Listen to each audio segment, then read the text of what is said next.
Kashmir files తరహాలో త్వరలోనే Visakha files విడుదల చేస్తామని టీడీపీ ఎమ్మెల్యే గంటా శ్రీనివాసరావు అన్నారు. విశాఖ నగరంలో వైసీపీ భూదందాలపై రాష్ట్ర ప్రభుత్వానికి నివేదిస్తామని తెలిపారు. విశాఖ భూ ఆక్రమణలలో సీఎస్ స్థాయిలో పనిచేసిన వ్యక్తులున్నారని ఆరోపించారు. కొత్తగా ఆక్రమణలకు తావు లేకుండా సింహాచలం పంచగ్రామాల సమస్య పరిష్కరిస్తామన్నారు.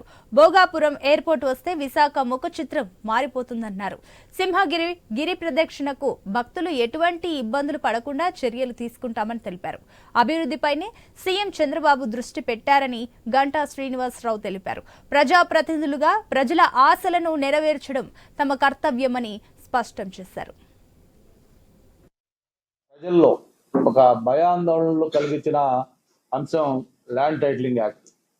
మరి అటువంటి ల్యాండ్ టైటిలింగ్ యాక్ట్ ఎక్కడ మన బ్రిటిష్ కాలంలో కూడా చూడలేదు. అటువంటిది నీతి ఆయోగ్ రికమెండ్ చేసింది, మేము చేస్తున్నాం అని చెప్పని అది కూడా ప్రజలను మభ్యపెట్టి నీతి ఆయోగ్ చెప్పింది వేరు, నీతి ఆయోగ్ గైడ్ లైన్స్కి భిన్నంగా మరి ఏదైతే ఆ ల్యాండ్ టైటిలింగ్ యాక్ట్ తెచ్చి మొత్తం ప్రజల్లో ఒక భయాందోళనకు గురి చేసే విధంగా ఎవరు మన తాత ముత్తాతల కాలం నుంచి వస్తున్న మన ఆస్తులకు సంబంధించిన డాక్యుమెంట్స్ కానీ వాటికి సంబంధించిన వాటి మీద జగన్మోహన్ రెడ్డి గారి ఫోటో వేసుకుంటానంటాం.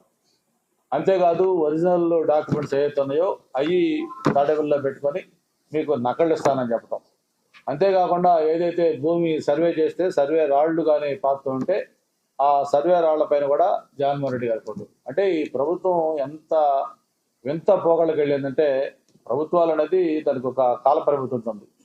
ఒక ప్రభుత్వం మారి కొత్త ప్రభుత్వాలు వస్తూ ఉంటాయి. ఆ జగన్మోహన్ రెడ్డి ప్రభుత్వం 5 ఏళ్ళు ఉన్నంత కాలం ఆయన ముఖ్యమంత్రిగా ఉన్నాడు. ఆయన కొన్ని